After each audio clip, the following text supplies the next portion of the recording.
నువ్వు దగ్గరికి వస్తే వాడేస్తా. నేను చెప్తున్నాను పడవేరా. నువ్వు పడవచ్చినా పడేయకుండా నేను నీ దగ్గరికి వస్తా. నిజంగా వాడేస్తా. నేను చెప్తున్నాను పడేయి.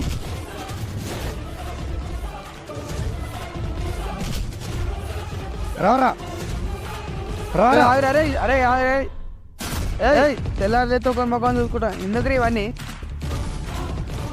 అయినా నువ్వు కళ్ళాడని మా మందు కష్టాలు నీకేం తెలుసురా?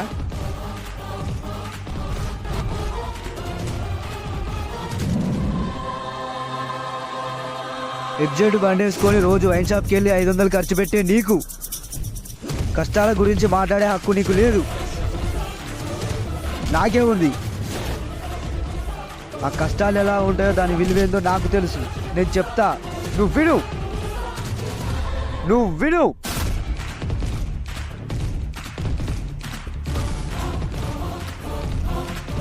కళ్ళు తాగాలంటే పోను 4 కిలోమీటర్లు, రాను 4 కిలోమీటర్లు, రోజుకి 8 కిలోమీటర్లు సైకిల్ తొక్కుకుంటూ వెళ్ళాలనే సంగతి నీకు తెలుసా? నాకు తెలుసు. కళ్ళు అంటే నీళ్ళు కలిసిన కళ్ళు అనేది అందులో చాలా రకాల కళ్ళు ఉంటుందని నీకు తెలుసా?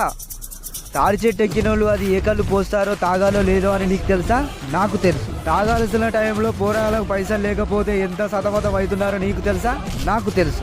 ఆకలేస్తే బిర్యానీ వైపు, దాహం వేస్తే తాడి చెట్టు వైపు చూసే మనుషులు ఇంకా బతికి ఉన్నారు.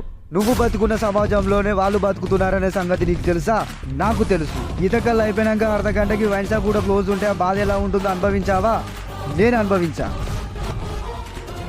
కంటికి కనిపించని ఏదో ఒక శక్తి కొన్ని టన్నుల బరువుతో తాగనీయకుండా తొక్కేసినట్టు నీకు ఎప్పుడైనా అనిపించిందా? వైన్ షాప్లో ఉన్నప్పుడు బాధతో ఎప్పుడైనా మందు తాగడం అనుభవించావా? నువ్వు ఎప్పుడైనా అనుభవించావా? మనం ఈ సమాజంలో తాడి చెట్టు కింద కళ్ళు తాగనీకి మన దగ్గరున్న పైసలు, మన ఒంటి మీద ఉన్న బట్టలు ఏది సరిపోవు. ఈ జనం నుంచి దూరంగా వెళ్ళి ఎప్పుడైనా కళ్ళు తాగాలని నీకు అనిపించిందా? తాడి చెట్టు నీకు ఎప్పుడైనా వైన్ షాప్ లెక్క అనిపించిందా? బుడ్డి కళ్ళు పట్టుకొని ఇంటికి ధైర్యంగా వెళ్ళాలని నీకు ఎప్పుడైనా అనిపించిందా? తాగాలంటే ఒకనికంటే ముందు ఉండాలని, అప్పుడు కానీ తాగలేమని నీకు ఎప్పుడైనా అనిపించిందా? తాడి చెట్టు దగ్గరికి వెళ్ళి ఒక బుడ్డి కళ్ళు పట్టుకొని ధైర్యంగా ఇంటికి వెళ్ళా. మొగోడినైనా మొగోడిలా తాగాను. కష్టం గురించి మాట్లాడే హక్కు నాకు మాత్రమే ఉంది, నీకు లేదు. ఖచ్చితంగా నీకు లేదు.